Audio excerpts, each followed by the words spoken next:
And today she had a terrible interview. Did you see the interview she had today? She can't talk. She can't talk. We talk about bringing down prices and making life more affordable for people. Yeah. What are one or two specific things you have in mind for that? Well, I'll start with this. I grew up a middle-class kid. My mother raised my sister and me. She worked very hard. Okay, mi gente. Blah, blah, blah, blah, blah, blah, blah, blah, blah, blah. Just shut the up. At a certain point, just shut the up. Guys, look, I'm sorry to put y'all through this torture, but we got another Kamala interview. Okay, she finally decided to come out of the basement. Basically, her campaign is failing. Okay, she's down in most polls, so it's not looking good. That's why she wants another debate. That's why she's doing more interviews, because she knows that hiding this entire time was not working. Now she's trying to come out of the closet, come out from under the bed. Okay, she's tired of pretending to be the boogeyman, hiding in all these places, and she's finally coming out to show herself like she's hiding like she's a freaking vampire or something. I'm like, come out. The light is not gonna kill you, I hope. But you definitely not, ain't nothing supernatural about you, baby girl. Okay, so shout out to AOC. But she did this interview with ABC 6, okay? ABC 6, I mean, obviously related to fake news ABC, the ones who had this disastrous debate where they were effectively biased as hell, 3-1 against Teflon Don, and he still cooked all of them.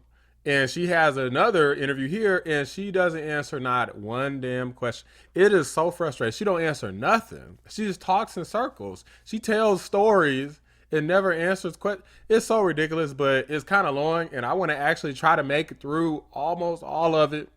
Okay, it's like 10 minutes long. We're going to try to make it through it. Don't click off the video. Look, if you click off the video, if you can't take it no more, be sure to drop a like before you go. Let's get into it. Madam Vice President, pleasure to meet you. Thanks for your time today. Our audience appreciates your time. Of course. As you know, we're sitting here. Look, she looked nervous. This is her first solo interview. I want to make a correction. Solo interview. She was with Tim Walz last time. State, and arguably in front of an audience that 54 days from now could decide the outcome of this presidential election. Yeah. You hear it more than I do. People want to know more about you and about your specific plans. At the debate the other night, you talked about creating an opportunity economy. Mm-hmm. I wonder if we can drill down on that a little bit. When we talk about bringing down prices and making life more affordable for people, what are one or two specific things you have in mind for that? Well, I'll start with this. I grew up a middle-class kid. My mother raised my sister and me. She worked very hard. She was able to finally save up enough money to buy our first house when I was a teenager. I grew up in a community of hardworking people. You know, construction workers and nurses and teachers and no answer. I try to explain to some people who may who not have cares, You Kamala? know, what's the answer? A lot of people will relate to this. You know, I grew up in a neighborhood of folks who were very proud of their lawn. You know, and no, I don't know.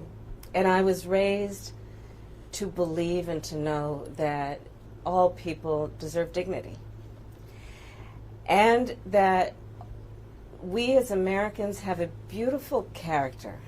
You know, we have ambitions and aspirations and dreams, but not everyone necessarily has access to the resources that can help them fuel those dreams and ambitions. So when I talk about building an opportunity economy, it is very much with the mind of investing in the ambitions and aspirations and the incredible work ethic of the American people, and creating opportunity for people, for example, to start a small business.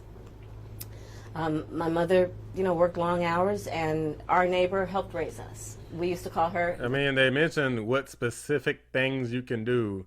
Creating opportunities is nothing that's not specific, Kamala. Anybody can say that. I can say I'm going to create opportunities. If I ain't creating nothing and there's no plan, it doesn't mean nothing. I still call her our second mother. She was a small business owner. I love our small business owners. I learned who they are from my childhood, and she was a community leader. She hired locally. She mentored. Our small businesses are so much a part of the fabric of our communities, not to mention, really, I think, the backbone of America's economy.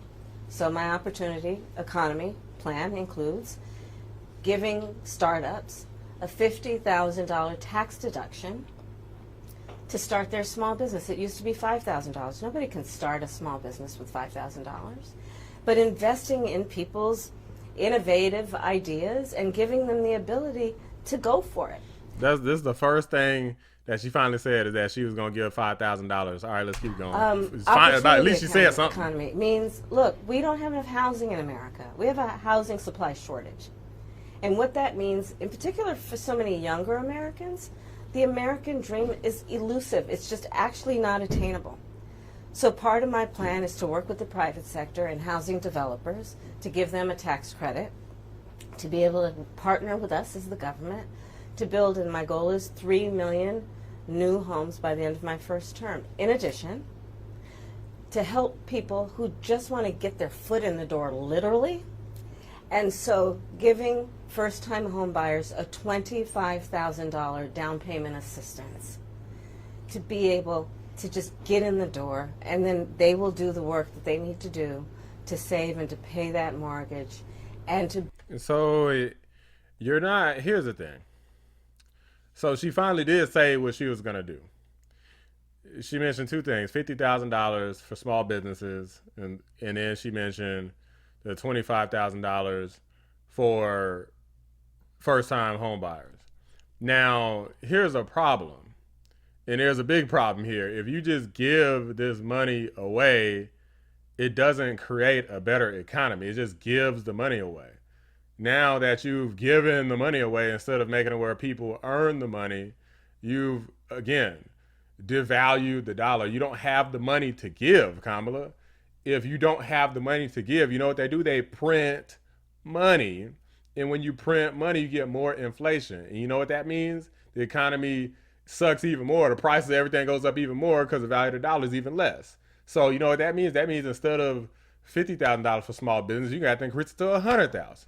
Instead of $25,000 credit for a house, you're going to have to increase it to $50,000. It never ends. It's a cycle with these radical leftists.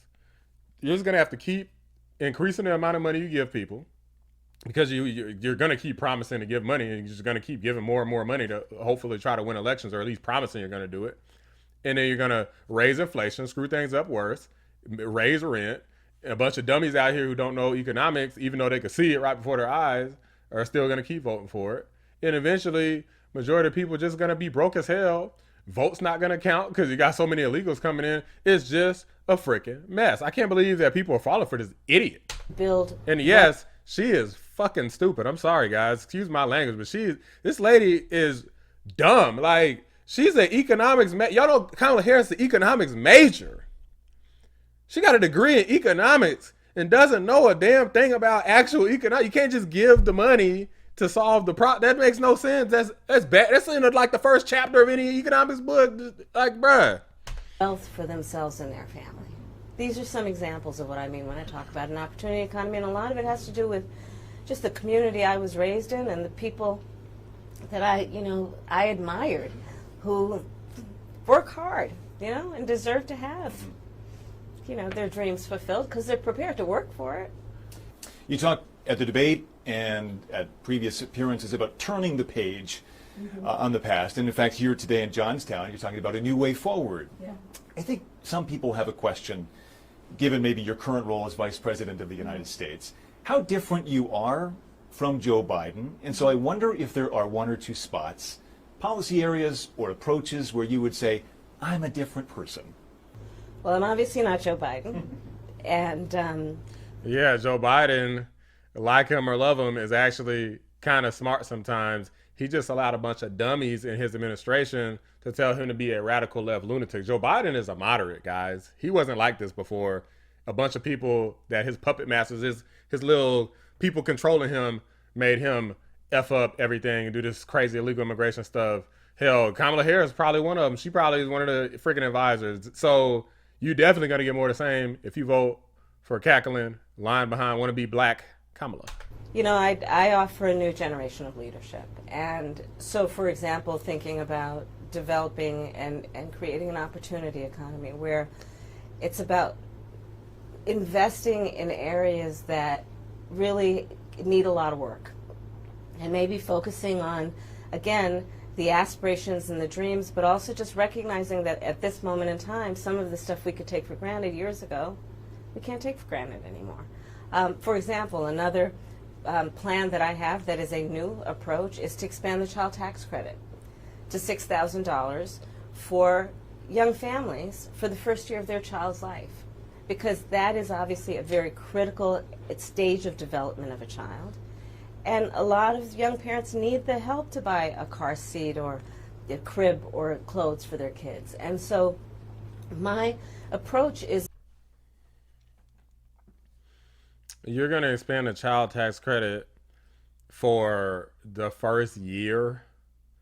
You know, children ideally will grow up to be older than 1 year old, right? It's about new ideas, new policies that are directed at the current moment. And also, to be very honest with you, my focus is very much in what we need to do over the next 10, 20 years to catch up to the 21st century around, again, capacity, but also challenges. Crime and public safety are two major issues, right at the forefront of voters' minds, in Philadelphia as well, where crime is a significant issue. When we talk about crime, the conversation turns to gun safety as well. And I think you actually probably caught a lot of people off guard, maybe a bit by surprise in the debate the other night when you mentioned that you are a gun owner. I know you said it in 2019 as well. I want to talk about your values on this issue. When it comes to gun ownership, where do you draw the line in America on gun ownership and gun use?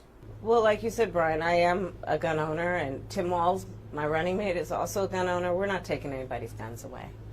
False. False. That's a lie. Do you believe in the mandatory buyback of quote-unquote assault weapons? And whether or not you do, how does that idea not go against fundamentally the Second Amendment? Yeah, great question. I do believe that we need to do buybacks. What would you do about the millions of, specifically, assault weapons that are already in circulation? What do you do about those? Well, there are approximately 5 million, to your point, Craig. We have to have a buyback program, and I support a mandatory buyback program. It's got to be smart. We got to do it the right way. Let's keep going. I support the Second Amendment, and I support reasonable gun safety laws. Part of my approach to this... How much you want to bet she's not going to mention the mandatory, keyword, mandatory buyback program that she had spoke on previously? Let's see if she brings that up. I was a career prosecutor for most of my career. I have personally prosecuted homicide cases. I have personally looked at autopsies. I have personally seen what assault weapons do to the human body. And so I feel very strongly that it is consistent with the Second Amendment and your right to own a gun to also say we need an assault weapons ban. They're literally tools of war. They were literally designed to kill a lot of human beings quickly. I say we need universal background checks. The majority of NRA members support that. Why? Because it's just reasonable. You just might want to know before someone can buy a lethal weapon if they've been found by a court to be a danger to themselves or others. You just might want to know. Two final questions, if I might. Sure. On the appeal of the man you were running against, as you drove here today, you likely saw a lot of Trump signs. He has an historic appeal in this country. And as you are someone running against him and trying to understand that, I wonder how you distill it. What do you understand his appeal to be? And how do you speak to his voters? Or maybe people who just share his values but are open to something else? I, based on experience and a lived experience, no. In my heart, I know. In my soul, I know that Kamala don't have no heart, no soul, but let's keep going. the vast majority of us as Americans have so much more in common than what separates us.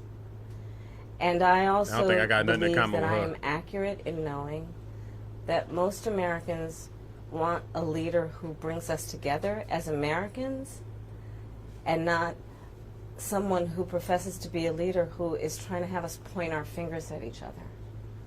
This lady, during the entire debate, cackled her ass off and kept doing this.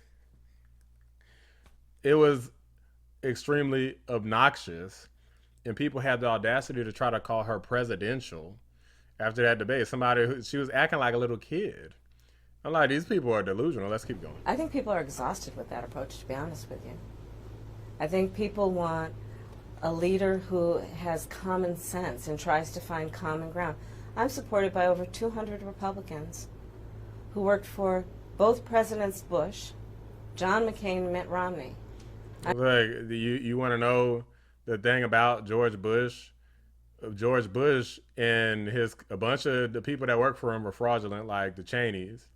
And you see it what they're doing. Like, they're supporting the most radical leftists ever, but the Bushes themselves, I've not seen come out and support anybody, probably because Donald Trump smoked Jeb Bush. Independent people, the people that matter, not people that's mad at Trump because he cooked their ass in a primary. I'm supported by the former Vice President Dick Cheney, former Congress member Liz. Oh yeah, don't even get me started on Mitt Romney's Mitt Romney's an op. Like, that dude is fake. And John McCain, if he was still alive, would never support Kamala Harris. If some John McCain family members, who the hell cares what some people in his family supporting? That's not John McCain himself. Like, this dude rolling over in his grave. Cheney. And I think people are more willing now, in light of the hate and division that we see coming out of Donald Trump, to say, hey, let's put country first. And I think that just makes us stronger and more healthy as a country. To say, look, we can all debate our differences around, various policies, but let's stop with the division. Like, enough of that. Let's bring everybody together. Stop with the division. At the DNC, they said Trump's name hundreds of times. Donald Trump. Donald Trump. Donald Trump. Donald Trump. Donald Trump. Donald Trump. Donald Trump. Donald Trump. Donald Trump. Donald Trump. Donald Trump. Donald Trump. Donald Trump. Trump. Trump. Who in the hell does he think he is? Who does he think he is? These people are sick. And brought a giant Project 2025 book and made up lies. Dictator on day one, bloodbath. Like, these people that's what their whole election is based off of, is division. You damn sure not winning any voters over with sorry interviews like this. Majority of people that I know that's voting for Kamala are extremely Trump deranged. That's the only reason why they're even voting for Kamala. So to try to say, well, stop the division, this is the definition of the pot calling the kettle black. It is insane. And finally, as you introduce yourself to America in a new way, they've heard much of your story at the Democratic National Convention and in that debate earlier this week. If there's one thing that you wish Americans knew about who Kamala Harris is that you don't think they know yet, what would that be?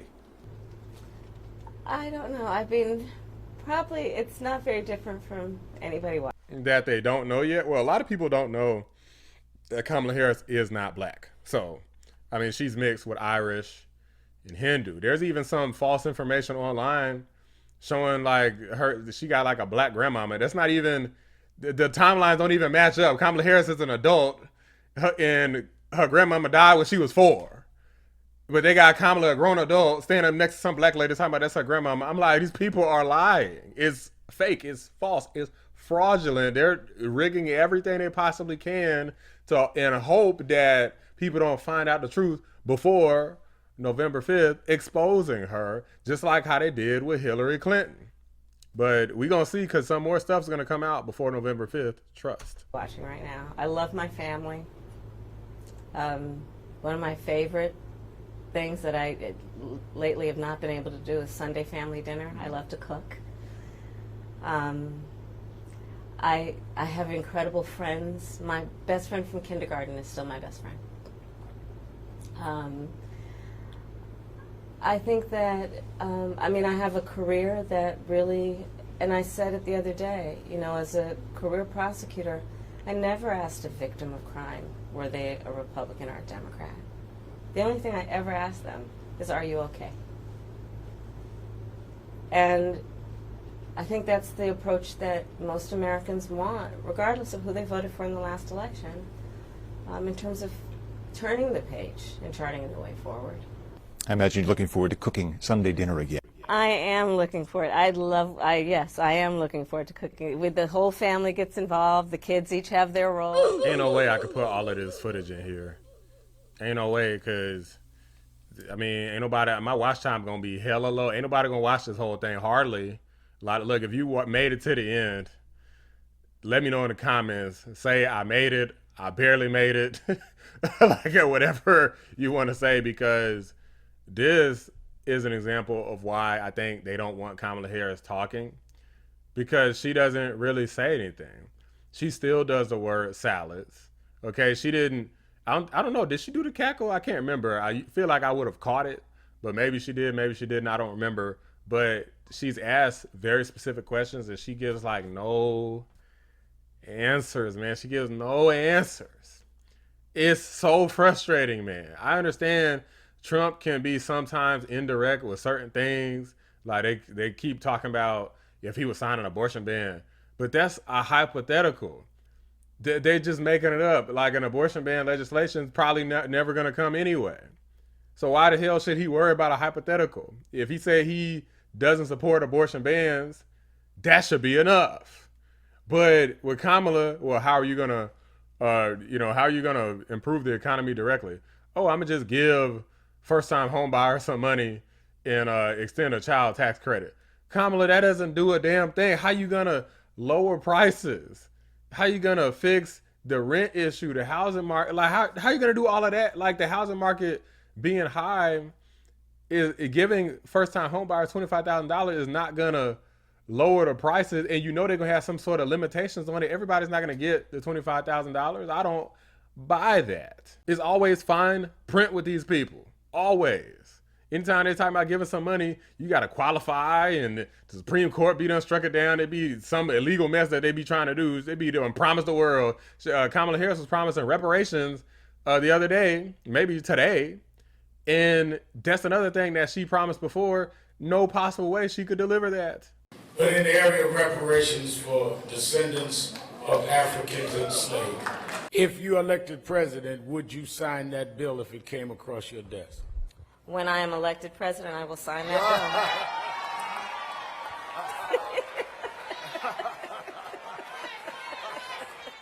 She's going to do this, she's going to do that, she's going to do all these wonderful things. Why hasn't she done it? Kamala Harris is in office right now. Why the hell wouldn't she deliver reparations right now? Joe Biden's a Democrat. Kamala Harris is a Democrat. A bunch of Democrats in Congress. Where the hell is their reparations at? Why didn't they do it when Joe won in 2020? Why didn't they do it at the beginning when they had even more Democrats in the office? We already know the reason. It's because it's a bunch of empty promises. I don't understand how anybody could trust Joe Biden or Kamala Harris, people that are proven to not fulfill promises. Trump, whenever Trump say he gonna do something, he does it. With Kamala Harris, she's in office right now promising the world and ain't delivering nothing, being in office already. It's the most frustrating thing I've ever seen. To have people, how the hell do you trust a lady like this? It makes no sense. The TDS is the only explanation, guys. It's the only way. I don't want to see, look guys, look, I appreciate y'all if y'all made it this far. This was brutal to make it through. I got barely watched this interview. Like, I already knew she was going to be BSing the whole time and not really talk about nothing, start telling stupid stories. I'm like, just give somewhat concise answers. Like, add a little bit of fluff if you want, but like, I wouldn't just know the answer. If people knew the answers, if she didn't talk like that, she might actually be winning. She might be winning if she actually gave answers. But I think a lot of people are like, wait, what did she say? Like, I'm confused. Like, a lot of people are confused by what she says because she doesn't say anything. And I think that's on purpose. She's just hoping she's hoping the vibe and the energy is enough. Shout out to Ben Stiller's little stupid dumbass.